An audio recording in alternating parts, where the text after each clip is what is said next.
Hello students, आपका new chapter है सदिश विश्लेषण एंड प्रक्षेपीय गति, vector analysis and projectile motion. Chapter 6 है आपका। इसमें देखिए फर्स्ट डेफिनेशन, वे राशियाँ जिन्हें पूर्ण रूप से निरूपित करने के लिए केवल परिमाण की आवश्यकता होती है अदिश राशियाँ कहलाती हैं। ठीक है, जिनमें सिर्फ परिमाण की ज़रूरत होती है, दिशा से हमारा कोई मतलब नहीं होता, ऐसी राशि को हम सदिश राशि कहते हैं। परिमाण एक तरीके से आप कह सकते हो एग्जैक्ट वैल्यू। वैल्यू मतलब जैसे कह रहे हैं चावल कितने रुपए किलो है, 5 रुपये किलो, तो ये 5 जो है इसका ये एक वैल्यू हो गई है, ये इसी चीज़ की कर रहे हैं। परिमाण एक तरीके से वैल्यू। ठीक है, एग्जाम्पल जैसे दूरी, द्रव्यमान, समय, ताप, आयतन, चाल, घनत्व, दाब, कार्य, ऊर्जा, शक्ति, आवेश, विभव, विशिष्ट, ऊष्मा, आवर्ती आदि, ये सब जो है और भी हैं इसी टाइप से। ये सब क्या है, हमारी अदिश राशियाँ हैं। इस प्रकार देखिए सदिश राशियाँ।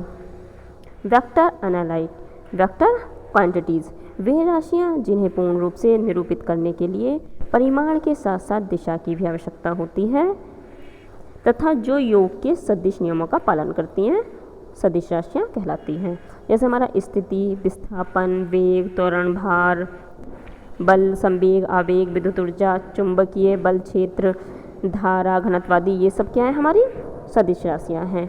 फॉर एग्जाम्पल जैसे हमने एक बच्चे से कहा कि बच्चे का घर ये है, इस बच्चे से कहा गया 2 किलोमीटर की दूरी पर आपका स्कूल है, सुबह चले जाना। ठीक है, तो जब तक इस बच्चे को ये ना बताया जाए कि इसका स्कूल 2 किलोमीटर इस डायरेक्शन में है, माना यहाँ स्कूल है, ये घर है और ये स्कूल है। ठीक है, तो जब तक उसको ये बताया जाए इस डायरेक्शन में 2 किलोमीटर पे इसका स्कूल है, तब तक ये कैसे पहुँचेगा? बच्चा तो 2 किलोमीटर इधर भी जा सकता है, इधर भी जा सकता है, इधर भी जा सकता है, इधर भी जा सकता है, इधर भी जा सकता है, इसलिए डायरेक्शन बताना बहुत ज़रूरी है। तो सदिश राशियाँ रहती हैं जिनमें परिमाण के साथ साथ, जैसे 2 किलोमीटर का है, इससे दो क्या हो गया, ये परिमाण और दिशा इस डायरेक्शन में। ठीक है, तो इसमें जिन राशियों में परिमाण के साथ साथ दिशा की भी आवश्यकता होती है, उन राशियों को सदिश राशियाँ कहते हैं। फॉर एग्जाम्पल ये सब अभी बताया आपको आदि। सदिशों के प्रकार देखिए, समान सदिश, इक्वल वेक्टर, वे सदिश जिनके परिमाण तथा दिशाएं समान हों, समान सदिश कहलाते हैं। जैसे ये देखिए, एक ये है, दूसरा ये इसी डायरेक्शन में है, एक परिमाण ये है एक सदिश, दूसरा बी है। इसमें क्या है, ये दोनों सेम डायरेक्शन में हैं। ठीक है, दिशाएं समान हैं, तो इनको क्या कहेंगे, समान सदिश कहेंगे। इसका मतलब है ए बराबर बी होगा। अदिश ए तथा बी समान परिमाण तथा समान दिशाएं प्रदर्शित करते हैं, अर्थात ए बराबर बी होगा। ठीक है, इसी प्रकार देखिए विपरीत वेक्टर या विपरीत सदिश, इंग्लिश में लिख दिया यहाँ पर भी वेक्टर, अपोजिट वेक्टर्स, ऐसे दो समांतर वेक्टर जिनके परिमाण बराबर हों परंतु उनकी दिशाएं परस्पर विपरीत हों, विपरीत वेक्टर कहलाते हैं। जैसे देखिए, इसकी दिशा इधर है, इसकी इधर है, इसकी इधर है, ये तीनों की क्या है, सेम डायरेक्शन हो गई, और इसकी क्या है, इधर है। तो अगर इसको देखें, ए और डी को देखें, तो ये क्या है, इनकी डायरेक्शन अपोजिट है, तो ये विपरीत सदिश कहलाएंगे। आगे माइनस का साइन लगाएंगे। और बी एंड डी को देखें तो ये भी विपरीत सदिश हैं, तो बी बराबर माइनस डी, और सी और डी ये भी विपरीत हैं, ये इधर है और ये इधर है। ठीक है, तो ये सब क्या हो गए, विपरीत वेक्टर हो गए। और जैसे कि अगर हम इन दोनों की बात करें तो ये समान होते हैं, ए और ए बराबर बी हो जाता है क्योंकि सेम है। बी और सी ये भी बराबर होते हैं, सेम डायरेक्शन में हैं।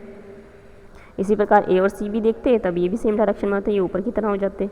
ठीक है, इसलिए हमने यहाँ पर ए और डी, बी और डी और सी और डी को देखा है विपरीत वेक्टर की जब हम बात कर रहे हैं तब। आगे है आपका एकांक वेक्टर, वह वेक्टर जिसका परिमाण बन होता है एकांक सदिश कहलाता है। इसे सदिश के ऊपर कैरेट, ये देखिए इसको कैरेट बोलते हैं, लगाकर प्रदर्शित करते हैं। ठीक है, जिनका परिमाण क्या है, बन होता है, एकांक सदिश कहलाते हैं। यदि हमारा ये कोई वेक्टर है जिसका परिमाण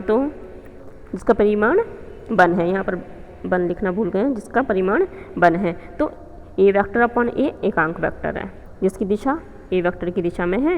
ए वेक्टर की दिशा में एकांक वेक्टर को ए कैप से लिखा जाता है। ए कैप ये क्या है, हमारा एकांक वेक्टर, इसको कैसे लिखेंगे, ए वेक्टर अपॉन ए, मतलब एक वेक्टर का मोड ये। ठीक है, तो A vector A upon vector A का परिमाण, ये हमारा क्या है, एकांक वेक्टर कहलाता है। कुछ नोट बातें देखिए, यदि एक्स वाई जेड एक्स के अनुदिश एकांक सदिशों को क्रम से आई जे के से प्रदर्शित कर रहे हैं, ये तीन अक्ष है, इनको क्या आई जे के से प्रदर्शित कर रहे हैं, तब आई मोड बराबर जे मोड बराबर के मोड बराबर 1 होगा। धन एक्स अक्ष की दिशा में 10 मात्रक का दिशा, ठीक है, धन एक्स अक्ष की दिशा में 10 मात्रक का सदिश कैसे लिखेंगे, tan i, और ऋण एक्स अक्ष की दिशा में 10 मात्रक की सदिश कैसे लिखेंगे, -tan i। इसी प्रकार से अगर हम y की बात कर रहे हैं y एक्सिस पर, तब लिखते हैं हम tan j, और इसी प्रकार से अगर हम z एक्सिस की बात करते तो लिखते tan k। ठीक है, आगे है आपका शून्य सदिश।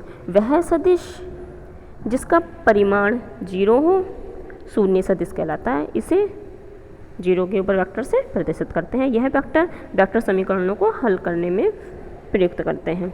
यदि दो वेक्टर a तथा b हैं तो वेक्टर a बराबर वेक्टर b की स्थिति में हो, तब हम इसको कैसे लिखेंगे, a वेक्टर बराबर b वेक्टर है, तो इसका मतलब है इसको क्या इधर माइनस में ले जा सकते हैं, a minus B is equal to 0।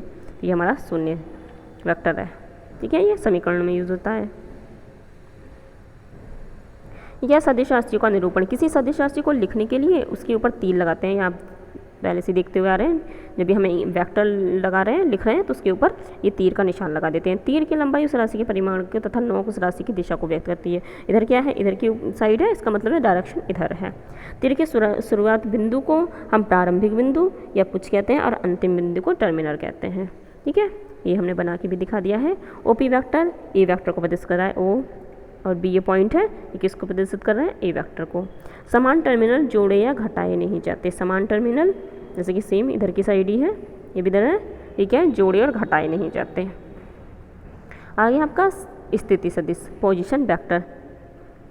किसी बिंदु की अन्य स्वैच्छ बिंदु के सापेक्ष स्थिति को प्रकट करने वाला सदिश स्थिति सदिश कहलाता है।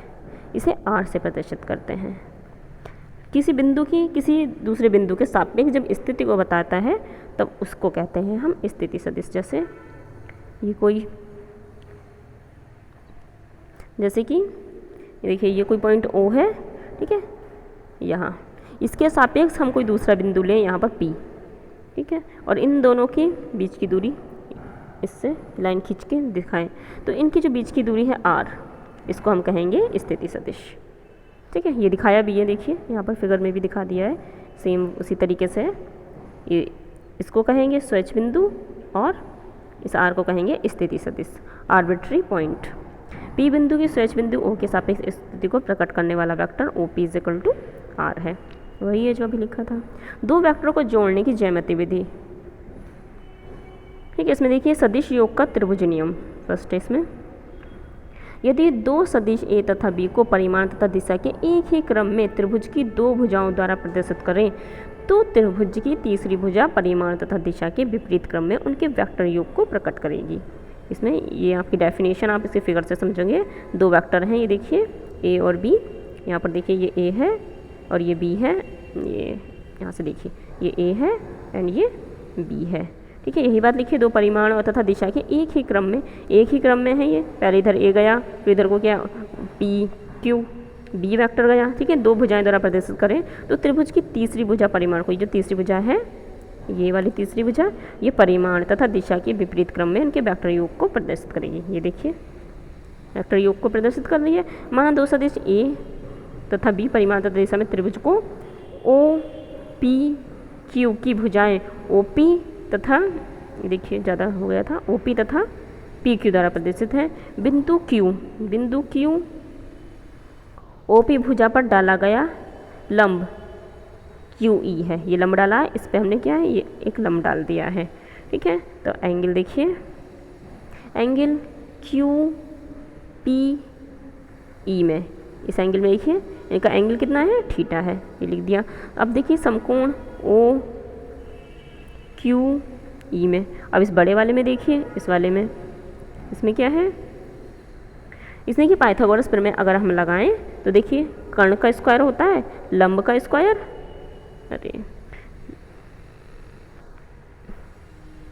लंब का स्क्वायर प्लस आधार का स्क्वायर, यही हमने लिखा है यहाँ पर।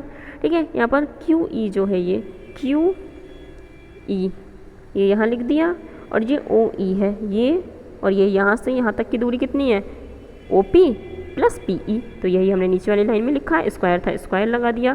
फिर हमने क्या किया, O P plus P E का होल स्क्वायर खोल दिया, होल स्क्वायर खोलेंगे तो ये आएगा ओ पी का स्क्वायर प्लस पी ई का square plus 2 O P dot P E plus Q E का स्क्वायर, ओ क्यू का square equal to O P का स्क्वायर प्लस हमने क्या किया यहाँ पर, इसको और इसको ओ क्यू को एक साथ ले लिया, पी ई के स्क्वायर को और क्यू ई के स्क्वायर को एक साथ हमने ले लिया। ये पी ई स्क्वायर और क्यू ई स्क्वायर ये क्या हो गया, फिर से पाइथागोरस में से क्या हो गया, ये आधार का स्क्वायर प्लस लंब का स्क्वायर क्या होता है, कर्ण के स्क्वायर के बराबर। तो इन दोनों के साथ मतलब कि इसकी जगह हम क्या लिखेंगे, ये लिखेंगे पी क्यू का स्क्वायर, यही हमने नीचे वाली लाइन में लिखा है। ठीक है, ये यहाँ पर भी हमने लिख के दिखा दिया है, देखिए पी ई का स्क्वायर प्लस क्यू ई का स्क्वायर बराबर है पी क्यू का स्क्वायर। ये ठीक है, आगे देखिए पुनः ट्राइंगल पी ई क्यू में, पी ई क्यू में, ये देखिए पी ई एंड क्यू, इस वाले ट्राइंगल में हमने लगाया है cos theta is equal to आधार बटे कर्ण। आधार हमारा क्या है, उसमें पी ई है और कर्ण कितना है, पी क्यू है। ठीक है, तो यहाँ से अगर हम पी ई की वैल्यू निकालें तो पी क्यू इसके साथ मल्टीप्लाई में चला जाएगा, ये यहाँ आ गया। अब फ्रॉम इक्वेशन फर्स्ट, जो हमारी फर्स्ट इक्वेशन है ये वाली फर्स्ट इक्वेशन, इसमें देखिए इसमें हमने क्या किया, पी ई की जगह हमने P Q cos theta put कर दिया। ठीक है, ये हमने पुट कर दिया और बट हमने मान लिया ओ पी बराबर हमारा ए है, ये हमने लिखा है इधर, ये देखिए ये है ओ पी बराबर ए है, पी क्यू बराबर बी है और ओ क्यू बराबर है R is equal to A plus B, ये हमने यहाँ पर पुट कर दिया है, ये वैल्यू हमने यहाँ पर पुट कर दी इस वाली इक्वेशन में। तो यहाँ से R square is equal to हमारा आ गया ए का स्क्वायर प्लस बी का square plus 2ab cos theta. यहाँ से अगर हम R square is equal to हमारा इतना आया, आर इज इक्वल टू निकालें तो ये अंडर रूट में पहुँच जाएगा, ये पूरी टर्म अंडर रूट में आ गई। ठीक है, माना परिणामी सदिश आर पर सदिश ए के साथ अल्फा कोण बनाता है। ठीक है, ये क्या है, आर पर सदिश वेक्टर ए के साथ क्या है, अल्फा कोण बनाता है। ये देखिए फिगर में दिखाया भी गया है, ये आर क्या है, ए के साथ अल्फा कोण बना रहा है। तब ट्राइंगल ओ ई क्यू में, अभी इधर वाला जो था ये पूरा ओ था, यहाँ पर क्यू था और ये बड़ा वाला यहाँ पर क्या था, ई था। तो इस वाले ट्राइंगल की बात करें तो tan alpha is equal to, यहाँ पर अल्फा है हमारा, tan alpha is equal to लंब बटे आधार होता है। तो उस वाले फिगर में आप देखेंगे लंब क्यू ई आएगा और आधार ओ ई आएगा। ठीक है, तो यहाँ से हमने ये ओ ई की वैल्यू अभी हमने हमारी कितनी होती है, ये वाली पूरी लाइन थी, यहाँ पर बीच में क्या था हमारा पी था, तो यहाँ से ओ और ई कितना हो जाएगा हमारा, ये ओ ई कितना हो जाएगा, O P plus P E, यही हमने यहाँ पर पुट किया है। और पी ई की वैल्यू अभी हमने ऊपर निकाली है पी क्यू कॉस थीटा, ये हम पुट कर देंगे, इतना आ जाएगा। ओ पी की वैल्यू हमारी ए है, पी क्यू बी है, ये भी हमने ऊपर लिखा है अभी। लेकिन sine theta is equal to होता है लंब बटे कर्ण, तो वहीं फिगर से हम क्यू लंब कितना है क्यू ई और कर्ण कितना है पी क्यू, ये वैल्यू हमने यहाँ पुट कर दी। पी क्यू को हमने बी माना है, ये रख दिया। अब यहाँ से अगर हम क्यू ई निकालें तो ये बी जो है इसके साथ साइन के साथ मल्टीप्लाई में चला जाएगा, तो ये मल्टीप्लाई में चला गया, तो Q E is equal to हो गया हमारा वी साइन थीटा। ये फ्रॉम इक्वेशन थर्ड। अब इस इक्वेशन से देखिए, इस इक्वेशन से अगर हम देखें तो ये क्यू ई बराबर हमारा क्या है बी साइन थीटा, यहाँ पर हम अगर बी साइन थीटा पुट कर दें तो ये वाला पूरी टर्म क्या है इसके साथ tan अल्फा के साथ मल्टीप्लाई में चली जाएगी, तो वही ये हुआ है, यहाँ पर मल्टीप्लाई में चली गई A plus B cos theta tan alpha, और ये ऊपर जो है इसकी जगह क्या लिखा है बी साइन थीटा, ये यहाँ गया, tan alpha is equal to निकालेंगे तो ए बी कॉस थीटा यहाँ पर अपॉन में चला जाएगा, ये तो ये अपॉन में चला गया।